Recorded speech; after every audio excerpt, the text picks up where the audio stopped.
What's up, ladies and gentlemen, Neon Pow here, and this week we're doing part 10 to What If Naruto Was Raised by the Akatsuki. That meaning you have not seen the previous parts or need a refresher, check the description and the card above for that playlist. Also, special thanks to Sassyeggroll for helping me write this part, as it's a huge help, as you guys may or may not know that school is taking a very large chunk of my time, and so that's why the amount of videos have decreased. But I'm so happy that you guys are still staying with me, and let's try to hit that 300 likes to make sure that support is going. And if you're new to the channel, make sure to subscribe and hit that bell so you'll stay up to date with the videos that I upload. Now, without further ado, let's go ahead and hop into the video. In the last episode, we left massive chaos breaking out in our Naruto universe. Starting just south of the main battlefront, Sasuke and Kimimaro meet in a densely forested area near Orochimaru's hideout. Sasuke, noticing the beads of sweat dripping from the boy's forehead despite the briskness of the air around them, he could tell that he had been running for hours, just finally catching his breath.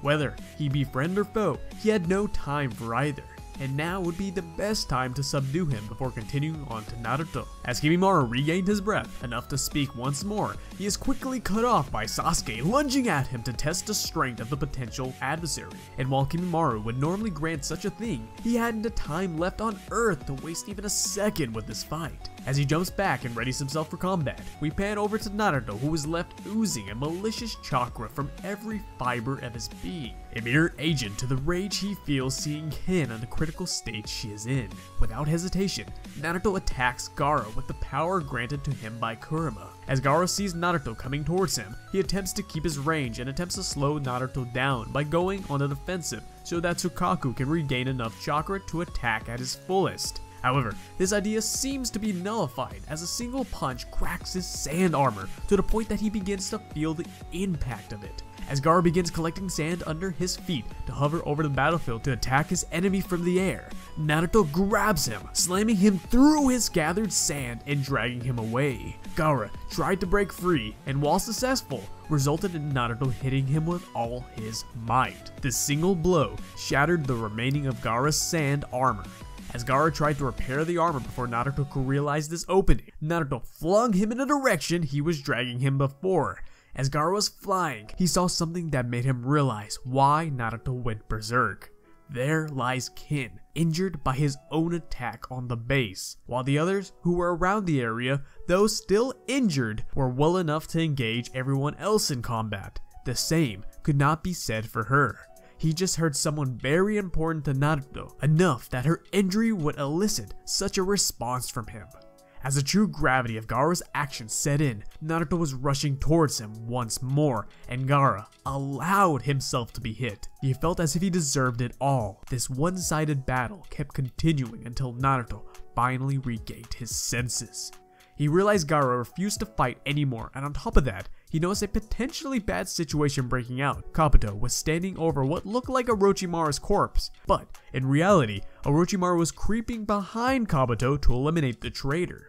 Even though Kabuto should have known how shifty the snake was, he got arrogant, letting his guard down, boasting over his supposed victory before it was certain. Just as when it seemed Kabuto's death was inevitable, Naruto was able to grab Orochimaru. This left Kabuto in disgust to be saved by Naruto, and immediately went for the attack whilst Orochimaru was restrained.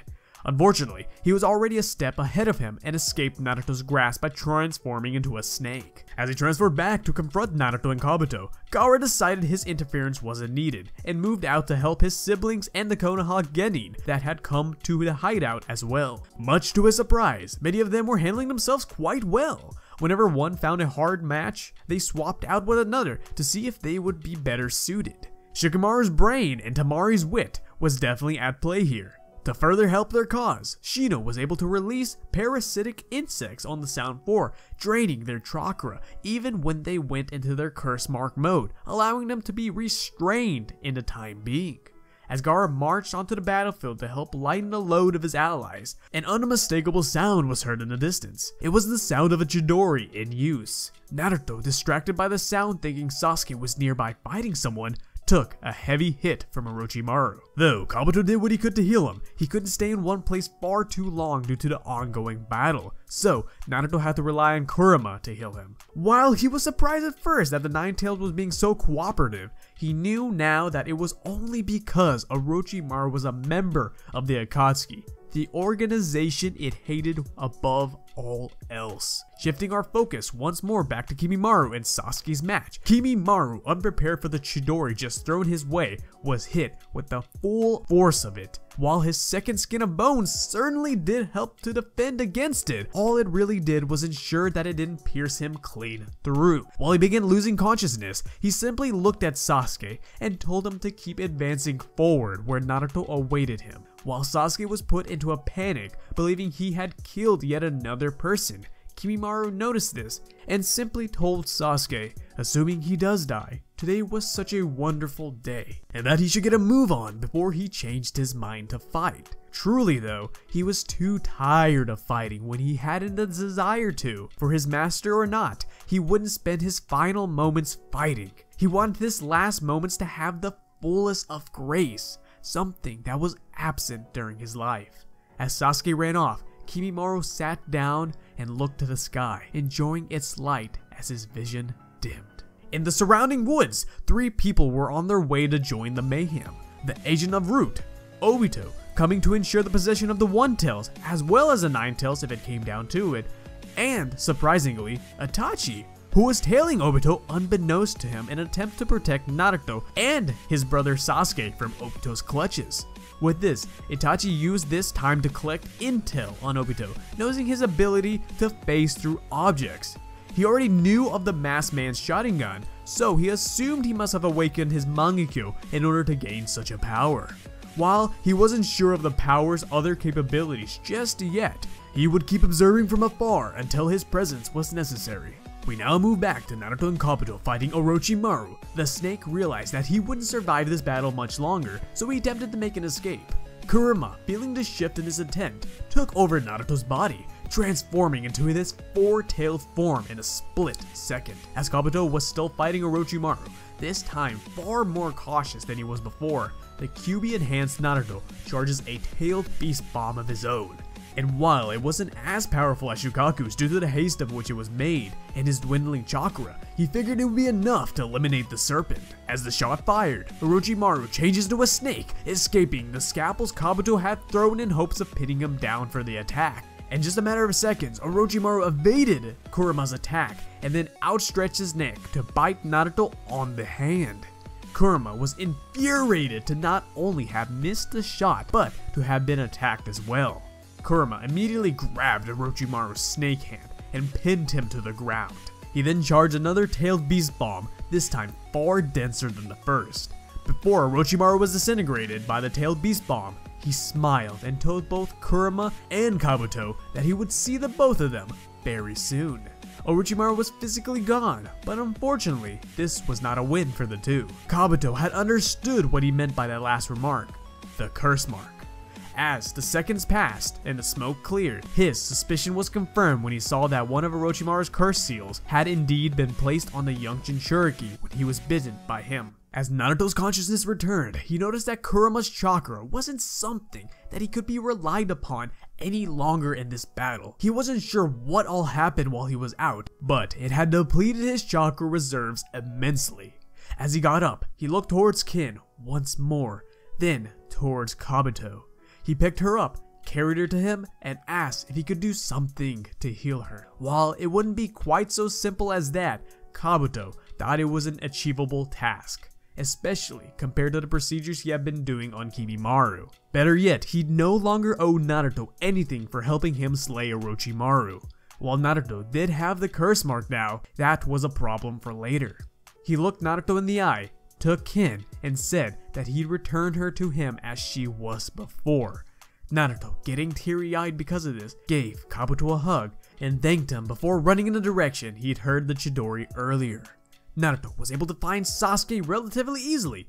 Once Sasuke spotted Naruto, he immediately charged towards him, trying to hit him across the face.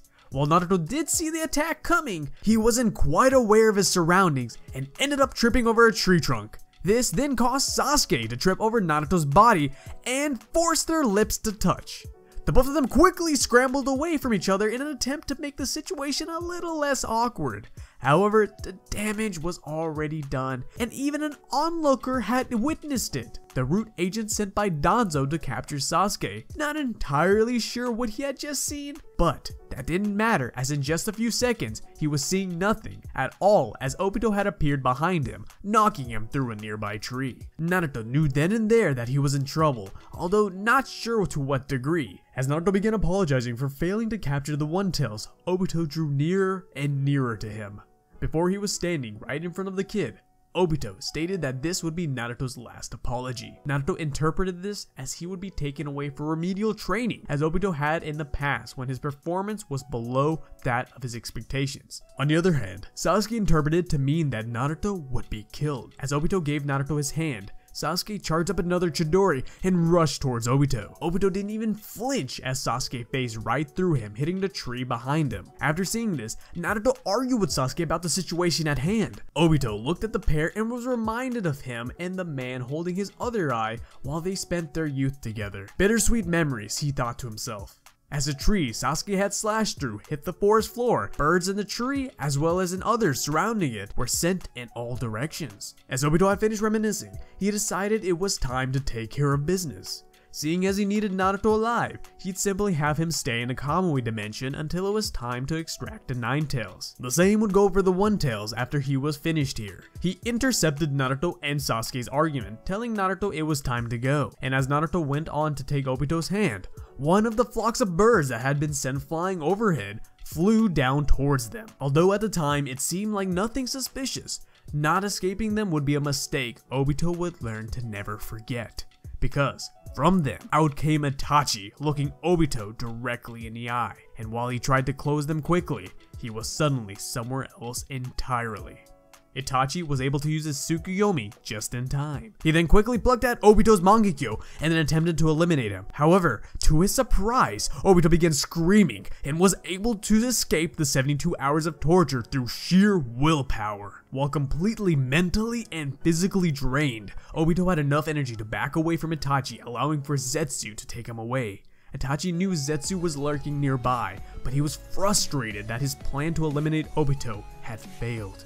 He was at least glad he was able to isolate Obito's Mangekyo. He knew he would not surely be betrayed as a traitor to the Akatsuki, but now he had other things to worry about. He needed to relocate the boys somewhere to keep them safe. Not to the Leaf, not any other village, not even with the Akatsuki now. As he explained the situation to both Naruto and Sasuke, Sasuke was left in a petrified state.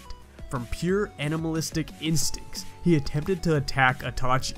This attempt went about as well as it did in canon. However, what follows is different. Itachi once again used the Tsukuyomi on Sasuke, but what was shown was not the massacre itself, but the truth surrounding it. Danzo's treachery, the ultimatum placed onto the hands of a young teen, the path he took, and the things it led to.